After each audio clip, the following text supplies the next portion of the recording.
So thank you very much, Luis, for the invitation.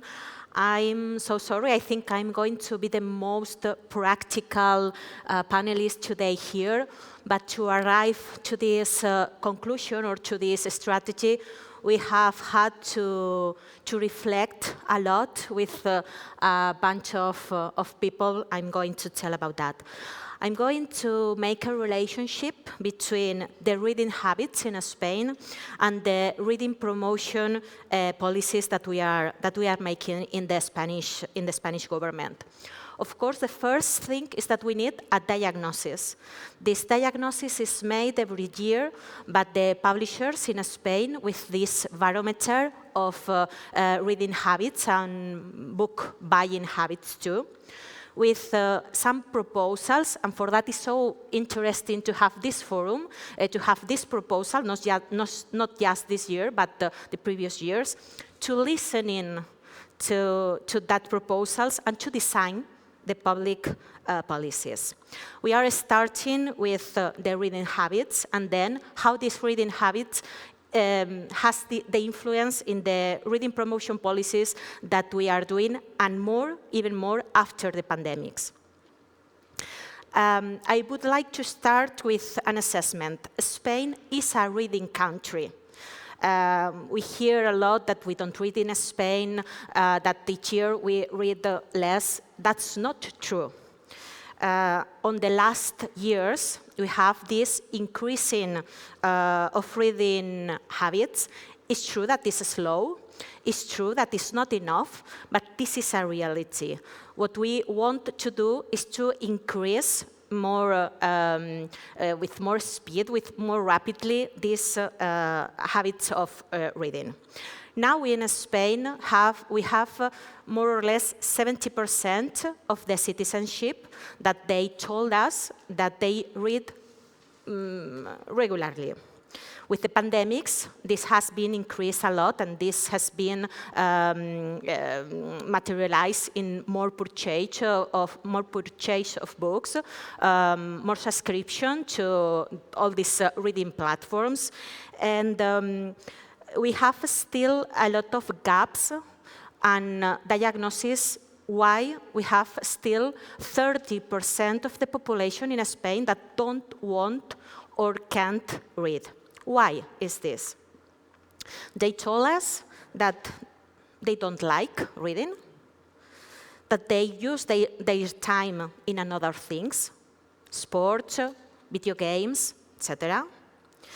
Because of the difficulty in the access to reading or to books, because of some aspects like sex, age, or education, and if you are living in a rural area or in a big city. All these aspects has influence in why people choose not to read.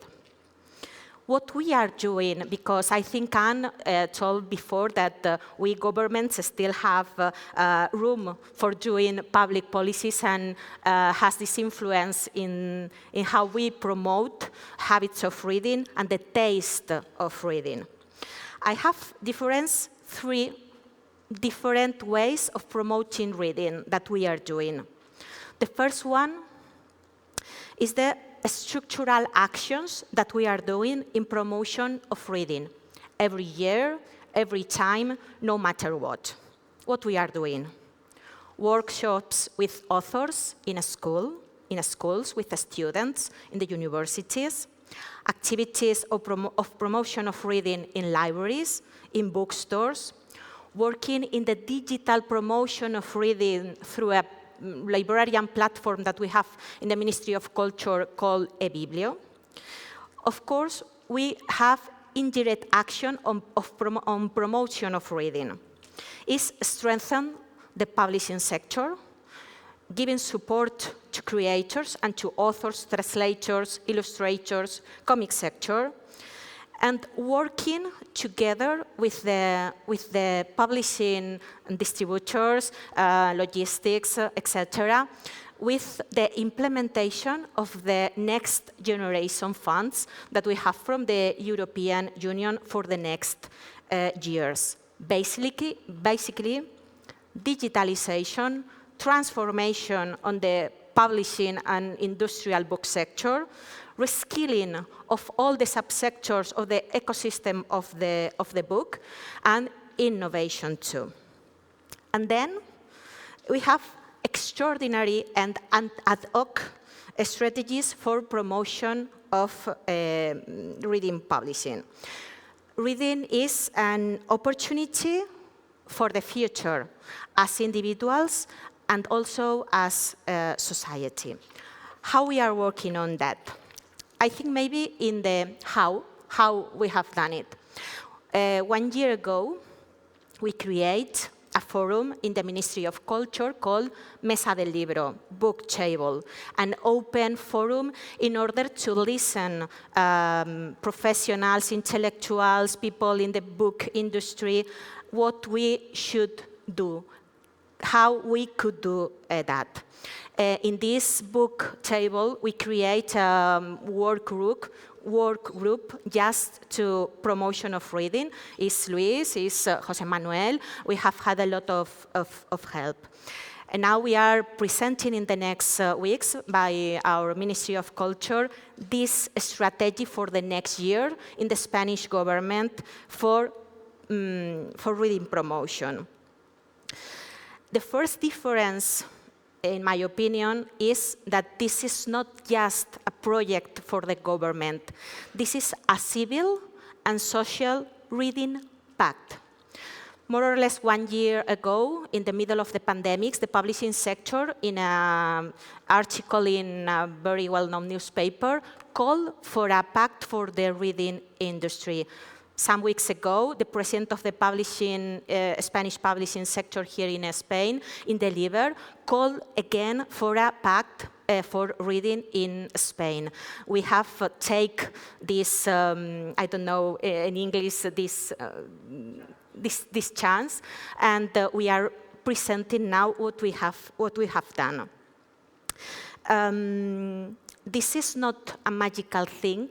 This is not a thing that can do just one administration. This in the families, in the schools, the private sector, the territories, the municipalities, of course, also the government. Every action counts because we have a common target.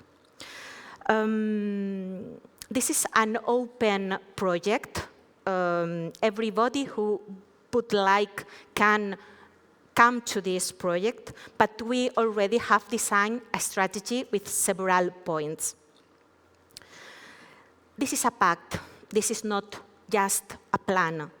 This is made by alliances, alliances with the sector, alliances with the citizenship, alliances with the territories. We have started with a new concept of reading, with a new narrative for reading, to broaden what we understand as reading, because we have to understand also the new generation of readers that are coming to reading. We are having this observatory of reading that we have in the Ministry of Culture modified in order to make diagnosis, research, and constant follow-up. We are working, not just in this ad hoc plan, with all that we do in all our actions, in the universalization of access to reading. Reading is a right. It's in education, it's in information, it's in culture, so universalization, access to reading. How can we do that? With support to libraries all through the territory, helping with funds to buying books, either in paper or either digitals, and to provide it to the citizenships. Respecting and encouraging bibliodiversity. In Spain, we have this, I think this is not very common in other countries, but we have this bibliodiversity in languages, ways of publishing, types of publishing, genres, etc., and we have to preserve that in order not just reading one type of books in order to have a lot of things in order to choose what we want to read. We have to support creators. We are working, and the Ministry of Culture in Spain already said it, I think 1 month ago. We are working in the Estatuto del Artista. It's the creators and artists statute. I don't know if the translation is so good, but there's a lot of laws in order to dignify and all our artists, of course, creators, of course, authors, translators, illustrators. Of course, we are working in the visibility of reading and reputation of reading. And we need here the help of the newspapers, the radios, the TVs, and all the people who is also working for reading promotion and this visibility. We want to show reading also as an economical change for our society. First, I have heard about reading as intensifying our democratic society, of course. Also, reading helps to have these growing economic societies that also we want for Spain. And then we are working in reading promotion in internationalization, networking with European countries, but as well with Latin American countries, because we share a language, the Spanish. All these targets, all these opportunities are doing by programs, by activities, and of course, with a budget.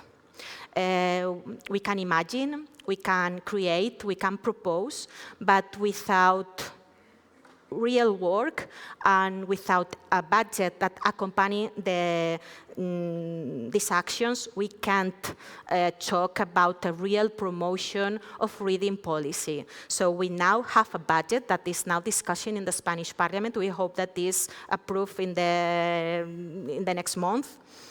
And this plan, this social and civic pact needs stability, needs time, needs agreement, and needs a constant evaluation. I hope that we have all this. We are working for all this, and I hope that in the next year, when we have another read matching, we could look back and see the average of reading in Spain grow a lot because of the real impact of the public policies in the reading promotion. So thank you very much. ¿Me quedo? Christoph, please, and we will have a little chat. Please take a seat. Yeah. ¿Dónde te pones tú? ¿Tú te pones ahí? No. This is for me because, you know, out from the camera. So I talked about this sequence. I have to say that she's a former publisher, so there is a trick here. And we are very happy always when we apply for a project for the different calls for proposals in the ministry when they approve something, because most of all it's a kind of another kind of approval. You know, they think that we are doing something interesting in terms of surveys, research, and so. Talking about research, Christoph, I suppose that you are so bored listen at me talking about the new narrative for reading and all that stuff. I think that the contributions that you are doing, and in particular, I would like to explain something more specific about the Aldous Up goals in terms of, you know, the different deliverables we are looking for. Good. What I have just presented is basically the second step. The first step is that we wanted to know how much is known in different countries about reading, and we have found out that the measures these countries take with respect to, for example, what they measure, starting with how many books in the last week or in weeks or the last month or with respect to time, are so different that it would be necessary if we would take a European stand to harmonize that. And we've come pretty far already, and we are so far that we now can propose elements to surveys which we would ask certain countries to adopt. And from the experience we find with these, we might go a step further and ask more countries to use that, which ideally would make it possible to actually compare the reading situation in different countries. And then we would come back to the more interventional part, where in my presentation I have forgotten to thank two colleagues that are also in the group, namely Christian Einarsson and in fact Luis Gonzalez. Christian Einarsson, Christoph Blessy, Dörte Fleury, and myself had yesterday a very interesting meeting from my Spanish point of view, because we are trying to do a pilot here in Spain using the barometer. And I think that this issue leads us to the next. And when we were talking about this, you were realistic. I wouldn't say skeptical, but realistic about this European convergence in policies, but also in surveys.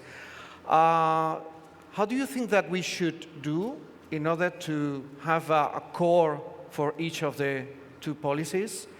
And then, as you said in your presentation, trying to adapt to each of the countries. It's something that we could manage from the associations, using your network with the Spanish PA or the Norway's or the German's PA? Well, I think you should talk to your governments, because they meet regularly in Brussels, or nowadays, I suppose, largely by video conference, but normally in Brussels, and they can influence the work of the Commission. We should talk to the members of the European Parliament. You actually have a very involved Spanish member, Iban Garcia del Blanco, who is within the Culture Committee, but who is very interested in the book policy. And I mean, the initiative will come mainly from, I would say, the Council and the Parliament pushing the Commission, who is interested. We have a commissioner. It's the first time since I've been in FEP, and it's been a while, that we have a commissioner who asks to get the cultural portfolio. Normally, it's whoever hasn't behaved well enough, they get culture, because it's not political enough at European level. And I think really use the networks we have to talk to the governments and to explain that it's not just, it's beneficial for them, it's beneficial for everyone. So I think that's the easiest way to get there. Of course. I think that the architectural legal framework for reading policies is so complicated, not just in Europe, also in Spain. We have to count on each administration, a municipality, a comunidad autónoma that we call here in Spain, of course the state, and of course the European institutions. In each level we have some different competencies and of course budgets, but I agree it's possible to do more in the European institutions in order to promote reading and to have these leading aspects. But we work a lot in the European institutions, but also in a bilateral way with our countries in Italy, in France, for instance, now with German, with all the guest of honor country in the Frankfurt Book Fair and all that. And here in Spain, we also work with the comunidades autónomas, also with the Federación Española de Municipios y Provincias, because There's no only an agent that do in the public sector this promotion of reading policies is impossible. It's a summatory of actions. Of course, they have to be coherent, and of course, the strategy has to be the same, in my opinion. So, as taking into account that the issue is really complex, maybe we should focus on the very, very important issues regarding reading. Some weeks ago, we were together in the presentation of research we did with teenagers. And when you explained just some minutes ago that the Spanish society is a society which is reading more and more and more, which is true, and the frequent readers data every year is growing, the proportion of frequent readers, we started to think about the new generation, teenagers. So thinking about that, we found many striking things, which is great for a survey, for a research. And, well, I think we have a challenge. We have a challenge because we are asking the people to do an effort, because reading is a brain's really hard task to do, and to use some part of the time of the people to do this activity. So, and coming back to the narrative, marketing. When we created Readmagine, it still is, because this morning we had an anthropologist, a mixture of tools from different fields. Okay, using the tools of marketing, we need to tailor a new narrative, simple but compelling, in favor of reading. Some of the clues were in Christophe's presentation. What do you think about that? So difficult. I think we can't ignore reality. We have to make a diagnosis of this reality. Of course, teenagers, when they are 14 more or less until 20 here in Spain, they don't read, they don't want to read. Maybe later in the university they reincorporate to reading, more or less. But we have this gap. And of course, we are working with some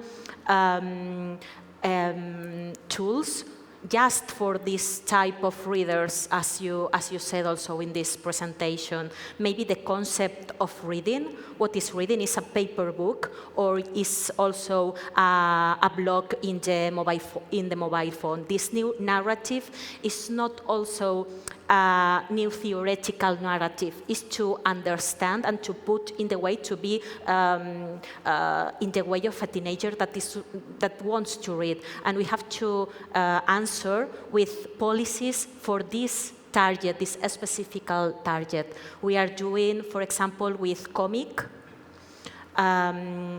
with digital tools in order to read, and with a lot of help with this type of thinking and reflections that we need in order to provide these public policies. Because if we don't understand the way in which people read, we can do public policies that are efficient and and effective. Yes, you also have to convince the Ministry of Economy and the Treasury. So we are on that, this is a challenge. Yeah. And you have a son which is who is a teenager. If you were doing marketing for him, and how could you convince him to read? Maybe starting by some genre that I know he likes very much. No, and well, this is what I wanted to intervene. So I have I think I live in a book house. We have huge bookshelves. But my son, he didn't want to read. It was terrible. It was a catastrophe. As a parent, as a book lover, and working for a book publisher. And one day we entered the bookshop, and there was mangas. And he said, I want that book. I say, sorry, but I bought you the most magnificent book with the most lovely illustration, and you want this, you read on the opposite side. And he say, I promise you I'll read it. Ever since, he doesn't, unfortunately, yet read sort of the classics I would like him to read, but he's a good reader. He reads a lot of mangas, comics, etc., and he stays in the world of book. And in France, they gave money to the I think he was the 18 years old, and sort of a passeport culturel. We already are starting now that. And a lot of the money has been spent in bookshop. Yeah. No. But okay, we may with our eyebrow bourgeois, as you say, consider that, but it's a book. It's books, and they stay acquainted to books, and this hopefully will bring them to other types of reading. So I think there's a glimpse of hope. Yes, doing this comparative, doing this comparative between what is happening in other European countries, we already, as a government, we saw what in France or in Italy they are doing with this cultural passport, and we are now having that in the next month for young people. Yeah. So emulation is really interesting within the European countries. Yeah. And Christoph, if we are able in the next 2 years to design a kind of compelling tool to convince people, your daughter is going to become a teenager in no time at all. So get ready for that. But if we change to the senior people, could you share with us, just because we are going now for the coffee, some ideas or maybe mention one research about the possible likely impact of reading in prolonging lifetime? I would mention a particular study, but I think I would focus of the dimensions I have showed you, the health and well-being thing. I expected you to ask me for marketing campaigns out of young people.